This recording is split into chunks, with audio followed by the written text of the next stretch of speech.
Jadi di sini ada soal. Jadi ada sebuah benda dengan massa 10 kilogram, dia berada pada bidang yang mendatar kasar. Kemudian di sini pada bidangnya yang kasar ini diketahui bahwa ada koefisien gesek statis dan kinetis itu besarnya masing-masing 0,4 dan 0,35. Kemudian di sini ada percepatan gravitasi 10 meter per detik kuadrat.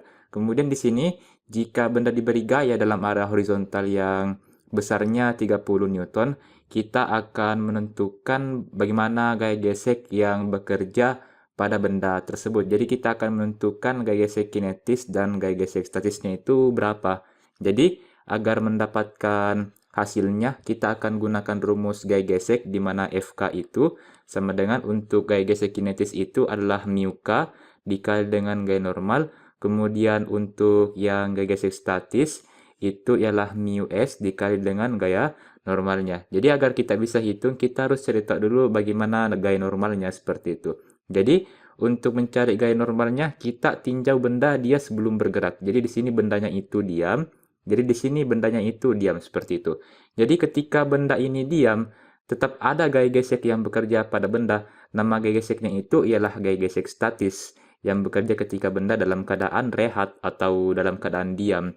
Jadi di sini kita bisa lihat bahwa dari pusat masanya benda ini ada gaya berat yang arahnya ke bawah, yaitu mg. Kemudian karena bendanya ini dia menempel pada permukaan, maka di sini terhadap permukaannya ada gaya normal yang arahnya itu selalu tegak lurus terhadap bidangnya. Seperti ini. Jadi di sini karena bendanya itu dalam keadaan diam, maka berlaku hukum 1 Newton di mana sigma F itu sama dengan 0, di mana sigma F ini adalah gaya-gaya yang bekerja pada benda. Jadi yang di atas itu adalah N, berarti di sini N.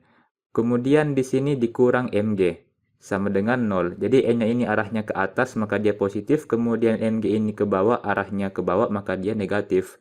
Kemudian N-nya itu sama dengan mg, di mana m ini adalah massa benda dan g adalah percepatan gravitasi. Kita masukkan ke kedua persamaan ini.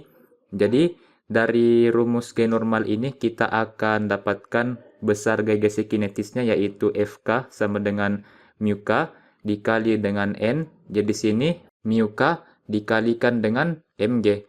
Kita masukkan lah ya. Jadi di sini mu k-nya itu 0,35, kemudian massa bendanya yaitu 10 kg, kemudian percepatan gravitasi yaitu 10 meter per detik kuadrat. Kemudian setelah itu kita akan dapatkan gaya gesek kinetiknya itu ialah 35 Newton. Kemudian gaya gesek statisnya. Di sini kita lihat bahwa rumus itu mu s dikali dengan n. Kita masukkan n-nya, jadi sini mu s dikali dengan mg. Kita masukkan l-nya, di sini 0,4, kemudian dikali 10, dikali dengan 10, kita akan dapatkan besarnya itu 40 Newton. Jadi gaya gesek statisnya itu 40 Newton. Di sini kita bisa dapatkan hubungan. Di sini ada gayanya F sama dengan 30 Newton yang akan diberikan pada benda. Di sini kita lihat bahwa antara gaya yang akan diberikan dengan gaya gesek statisnya itu lebih besar gaya gesek statisnya. Jadi di sini F-nya itu kurang dari Fs. Sehingga yang terjadi itu ialah karena gaya geseknya lebih besar daripada gaya yang akan diberikan, maka bendanya itu tetap diam. Jadi di sini bendanya tidak bergerak seperti itu. Karena gaya gesek statiknya lebih besar daripada gaya yang akan diberikan. Sekian dari saya, sampai jumpa di soal berikutnya.